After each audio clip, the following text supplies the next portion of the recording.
Infernal Blessings. We are back with another video. Just make sure that that's recorded and it's alright. Alright, before we begin, a couple quick announcements.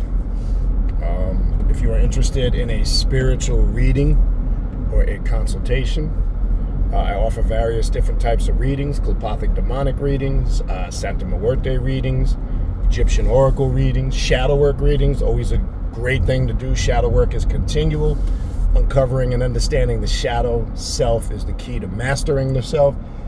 Shadow work readings also really focus and zone in on what you got going on currently right now in your life. It also is a great tool to use because people always ask, what kind of ritual work should I be doing right now? What should I be focusing on right now? And as I've said many times before, ritual work should be designed first and foremost on the principles of your needs first before your wants, okay?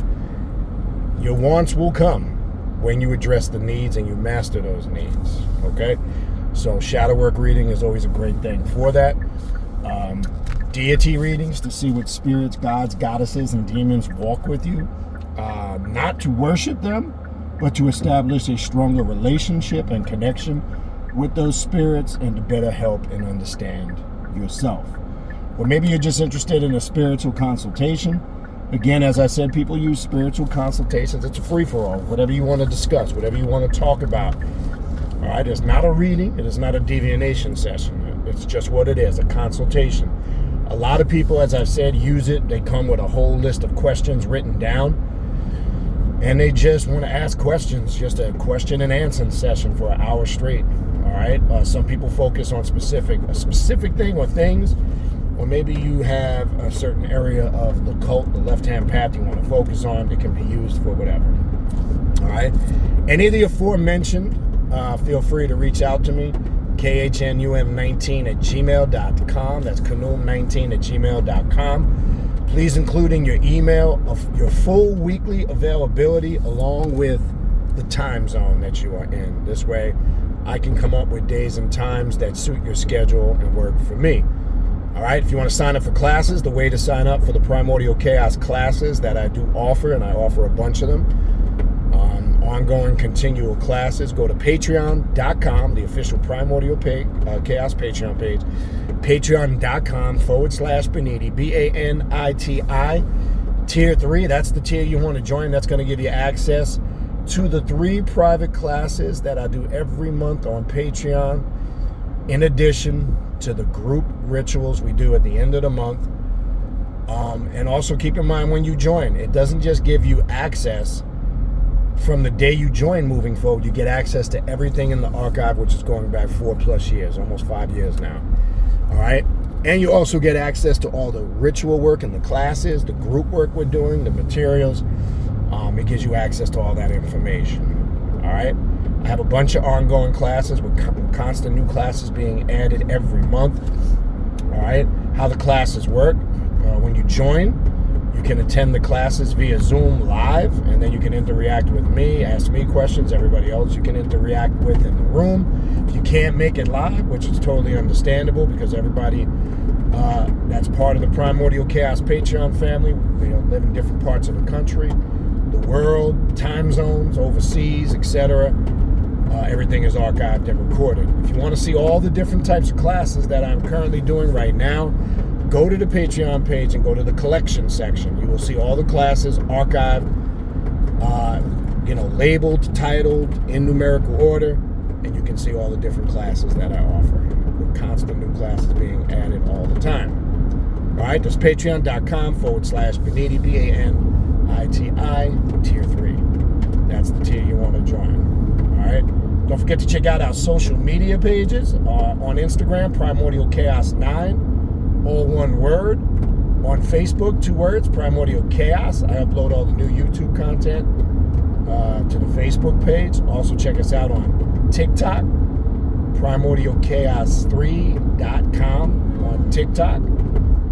So this is the best way to keep abreast of all the latest happenings, classes, and updates. We do have an official date now for the 7th annual Journey of the Black Adept Conference. I posted that on all the social media pages. It is now set. The 7th annual Journey of the Black Adept Conference this year will take place. Falls on the perfect night to open it, October 31st to November 3rd. That will be the dates of this year's 7th annual Journey of the Black Adept Conference here in Hollywood, Florida. 4-day event, meet and greet on Thursday, classes and workshops on Friday and Saturday during the day with group ritual at night on Friday and Saturday evening, and then a question and answer session on Sunday with me from noon to 4, an open discussion, interaction with everybody. We're going to have special guests like we always do every year, presentations, different lectures. It's definitely an event you don't want to miss. You can mark your calendars down official. You can start planning, booking flights. We will start signing up people like we always usually do around July, August is, when I'll start officially signing people up. So that'll probably be in the next 6 weeks or so, but you can start planning. At least you can plan your travel. Also, again, more information to come on that. I always give people information on the best areas to stay, Airbnbs, hotels, the whole nine. But more info to come on that as we get closer to the 7th annual Journey of the Black Adept Conference.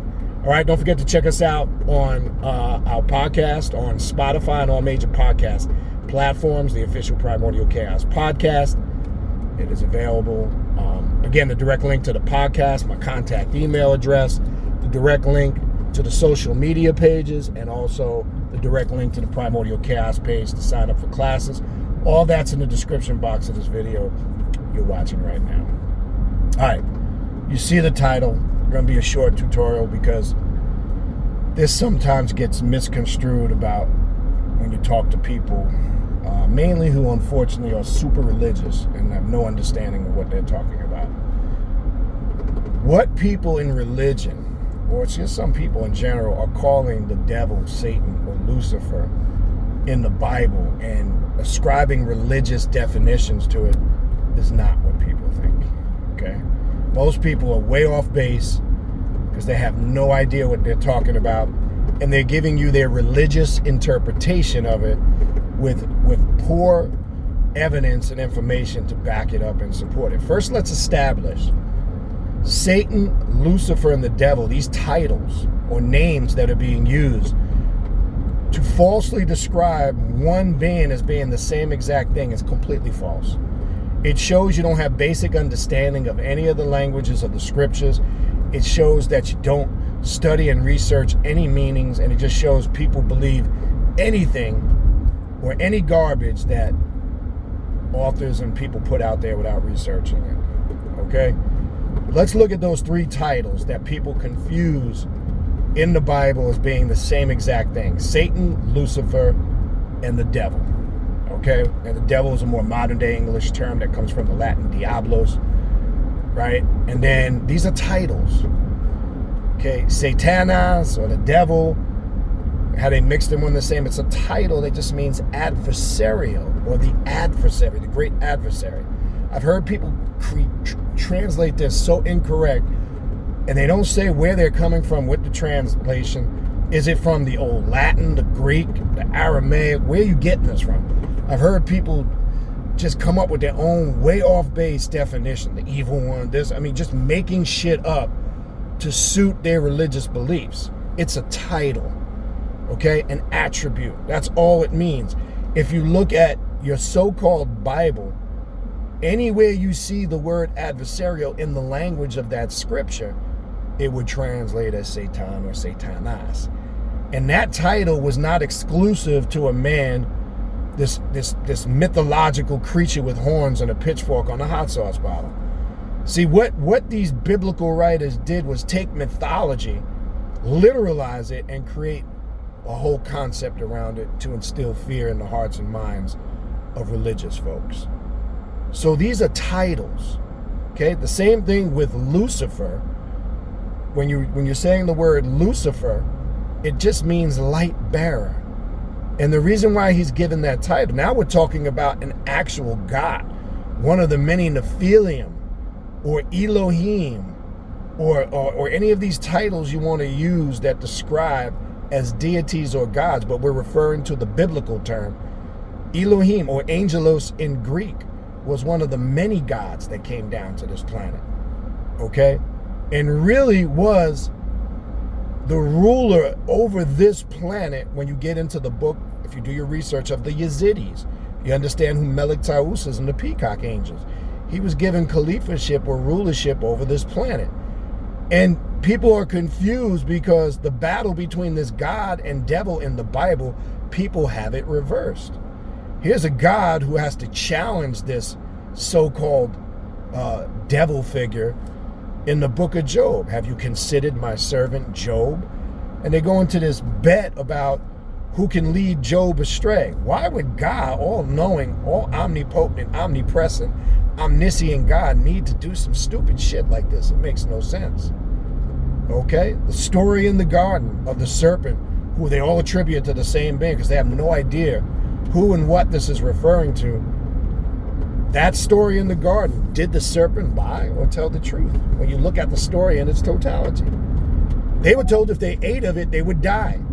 He told them that's a lie. If you ate of it, you will become like a god, like one of them, knowing right from wrong, good from bad. And were their eyes not opened afterwards? I mean, there's more to this. There's layers. You've heard me talk about this over the years, but I don't have the time to go into those layers. I'm just pointing out some key points for the moment. There's a lot more to cover in that spectrum, but I'm just throwing some key points out there to show you how ridiculous this nonsense is. Okay? So there's war in the Bible between the forces of good and evil, between a character called God, Jehovah, Yahweh, El Elo, Allah, whatever you want to title. And those are titles, by the way, that can be broken down in those languages. Pitted up against this Satan devil character, people got it twisted. People got it twisted. They don't realize they're reading a conglomeration of stories of many beings that came down to this planet who we would consider as gods or extraterrestrials, right? And the 6th chapter of Genesis, 4th verse, confirms it, the Nephilim. They were giants in the earth in those days. And they came down to earth into the daughters of men and produced children with them. So this opens up the door. Are some people children of these gods or extraterrestrials or giants or Nephilims? I think that answer is simple. I'm going to elaborate on this more. I plan on doing a live on this and getting a little more depth into this, connecting it also to ancient Egypt and ancient Samaria. You kind of know where I'm going with it, but this is just a quick tutorial to show you who they're referring to, the devil, Satan, and Lucifer, is not what religious people think. Okay? This mythology that they've created, it's all created by the men who guide the pens that created their religions. And this whole heaven and hell concept, God, devil, good and bad, and the Catholics even went a step further and created a place in between heaven and hell called purgatory, where one has to kind of burn out their sins and desire. I mean, which really, I got into that in a demiurge video that I did not too long ago, several months back. But it just goes to show you that this heaven and hell concept is in the heart and minds of the authors who guide the pens that created these religions. And they knew what they were doing. Okay? So people have to stop making the mistake to think it's all the same thing. It's not. People say, oh, Satan, Lucifer, and the devil, it's all the same thing. No, it's not. You don't know what you're talking about. Do your research. Study. Stop just making that assumption based on religious books and dogma and information you've been programmed with. Because that's what mainstream monotheistic religion teaches. If you're coming from that perspective, then yes, I understand why you would say that. Because that's taught in religion for all those who are raised in religion from the very young age as a small child to adult, for those who still stay. So I understand if you're saying it from that perspective, but intellectually you cannot make that statement. It's foolish. Okay? These are just attributes and titles. I've explained this further, even like when you get into Islam. They have the 99 plus 1 attributes of Allah subhanahu wa ta'ala, as they say. And the attributes are Al-Kalimu, the generous, Al-Ghafaru, the forgiver, Al-Hakimu, the wise. I can go through all of them. These are just titles, right? Or attributes, or different names or attributes connected to who they say the creator is. If religious folks can accept that in Islam in this example, why can't you understand what I'm saying now? Why is what I'm saying now not making sense to you? Or why is it you don't have a greater understanding of that now? Okay? That's what you need to look at. So don't tell me attributes and titles are not used in that context, because they are. And they're used to describe something, right? And sometimes when you're reading these stories in the Bible, an attribute or a title is ascribed to describe an incident that took place. And to further that, I'll use two other words that are used so loosely and wide in religion and misinterpreted. Hebrew or Ebre. Okay? People think this is a race of people, a nationality. It's not when you trace its origin. And be careful what I say, because I know all the stuff I'm not referring to or trying to step on anybody's toes or piss anybody off. It has nothing to do in context of that. But when we get down to the raw, hardcore facts, the first time you could trace the origin of that word is in the 14th chapter of Genesis, 13th verse. When the character they call Abraham is crossing the Tigris-Euphrates River, the Canaanite Phoenician people referred to him as Ebre, which is the word Hebrew, and it means one who crosses or crosses over. So they gave him that attribute or title describing an incident or an action that took place. And that's why you have later that you get the term Abraham is considered one of the fathers or founders of the Hebrews. Not because he started the religion, because he didn't. The law was given to Moses. I'm saying this according to religious theology and history. Abraham wasn't a Hebrew. He was an ancient Chaldean, Sumerian. Go do the research. He wasn't practicing Torah. He wasn't practicing Hebraic laws. None of that existed according to the biblical story. And that gets into another can of worms. But I'm saying that word. The same thing when you go over into Islam, people misconstrue the word Arab or someone who wanders. It's describing an action. An Arab was a title given in the Arabic to somebody who wanders, Arabiya. Someone who wanders, a nomad, okay? But now we've also classified Arab, like we have Hebrew, as being a race. It's not. You have many different people in Islam who practice Islam, but not all of them are Arabs or what we would label Arabs, because you have people in many different countries who practice Islam. But that doesn't make them an Arab, but somehow we've attributed being an Arab that everybody that's Arab automatically is Islam. Yes, I get it. There's a large percentage of people who identify with being Arab who are part of the Muslim faith. I get that. Okay? But again, we're trying to attribute an attribute or a title, and that doesn't apply across the board to everything and everybody. That's my point. Okay? Because when you have a greater understanding of this, you don't get so easily sucked in and duped into stupidity, like unfortunately most people do in religion. Okay? This character you call Satan, Lucifer, or the devil is no different than this God of the Bible. You realize that all you're reading about is a war between the gods when you're reading the Bible. And it confirms it in Revelation. It says Michael and his angels fought against the dragon and his angels. And that dragon thing gets into something else too. So there was a war for control of the planet.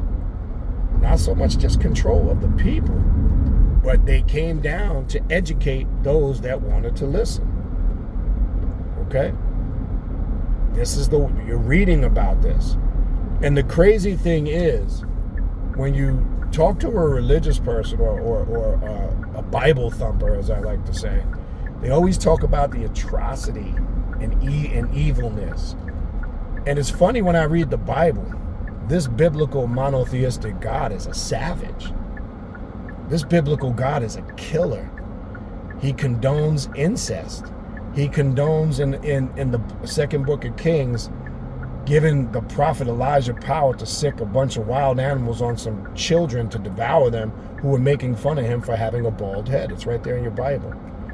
This is a God of war, death, and destruction who says, thou shalt not kill only if it's okay with him and his name where it benefits him. Then it's okay to loot, destroy, kill men, women, and children and bring back loot and booty and split it up and take captives. Everything that the Bible condones in the Torah or the law, or I should say some of the main things the Bible establishes as laws, do's, and don'ts, the God of the Bible does the complete opposite of what he tells you not to do. He's a killer, a murderer, a rapist. He loves animal and blood sacrifice, right? All the things they try to ascribe to occultists or left-hand practitioners being evil and this, that, and the other. Working with blood and sacrificing animals. Your biblical God, man, if you counted all the animals that sacrificed, it would take you a long time to go through the Bible to see how much animals were sacrificed and killed, all in the name of the Lord, right? And it says the dead carcass and the burning flesh of the animal was pleasing. The smell of it was pleasing to the Lord God of the Bible. What kind of God are we talking about that loves the smell of dead carcasses burning on an altar? Why did animals' throats have to be slit and blood dripped on the four corners of the altar, north, south, east, and west, amongst the Levitical priesthood? And why do the Catholic priests, old school ones, mimic that same gesture? If you ever see a Catholic priest, as I told you guys before, whether he has a communion wafer or whether he has the chalice, when you see him tilted front, back, left, right, he's reenacting that. Because they trace, quote unquote, their priesthood back to the Levitical priesthood, which goes back to the order of Melchizedek. It's a whole other story. But these are just questions you need to ask yourself. The atrocities and the evil that religious folks attribute to this character called the devil, Satan, and Lucifer, the God of the Bible is continuously guilty of these atrocities. War, death, violence, rape, killing, incest, blood sacrifice. You name it. It's all done by the Lord God of the Bible. The God that people worship and think is this peaceful, loving, wholesome God. And he's not. Okay?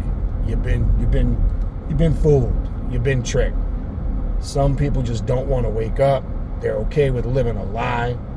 They're okay with accepting mythology and fairy tales. And unfortunately, as time goes on, all of that is being exposed. All right? I'm going to stop that here. I mean, there's layers of this to talk about. I'm going to try to do a live.